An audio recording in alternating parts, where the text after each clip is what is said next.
you ever looked at the Toyota Corolla Cross and thought, yeah, it's reliable, but it could use a little more personality? Well, the 2026 model might just surprise you. Toyota has taken what was once seen as the safe choice and given it a bold new attitude. And honestly, it feels like the Corolla Cross has finally stepped out of its big brother's shadow. The first thing that grabs you is the design. The 2026 Corolla Cross has a much sharper look, think wider grille, slimmer headlights, and a stance that feels more SUV than before.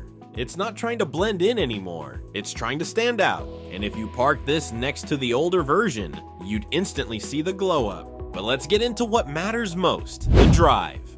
Toyota kept the regular gas option, but the hybrid is where things get really interesting. It's smoother, more efficient, and actually gives you a nice little boost of power when you need it. You're not going to be racing sports cars, but for merging onto the highway or passing someone, it feels confident. And with today's gas prices, the improved fuel economy is going to make a lot of people very happy. What impressed me even more is how Toyota leaned into the crossover side of things. They've given it a bit more ground clearance and tweaked the setup so you can handle dirt roads or uneven trails without stressing. No, it's not a 4Runner, but it's nice to know you're not stuck to just city streets. It's practical, but it has a little adventurous edge now. Inside, the updates are just as noticeable. The cabin finally feels premium for its class. Bigger touchscreen right in the middle. Wireless CarPlay and Android Auto, more comfortable seats, and soft touch materials where it used to feel plasticky. Rear passengers even get a bit more legroom, which is always a win for families. Honestly, if you blindfolded me and sat me inside, I'd probably guess it was closer to a RAV4 than an entry-level crossover.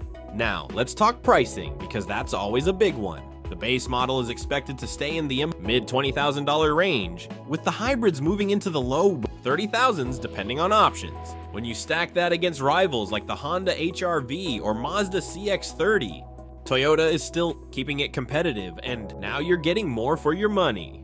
And compared to the earlier Corolla Cross models, night and day. The old versions were solid but safe. This one actually has character.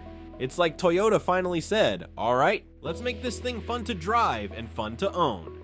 But here's what I'm curious about. Do you think this new design and hybrid upgrade are enough to make the Corolla Cross stand out in such a crowded segment? Let me know in the comments. I love seeing what you guys think, and sometimes your takes are even spicier than mine. And while you're down there, a quick thumbs up on this video would really help more car fans find it.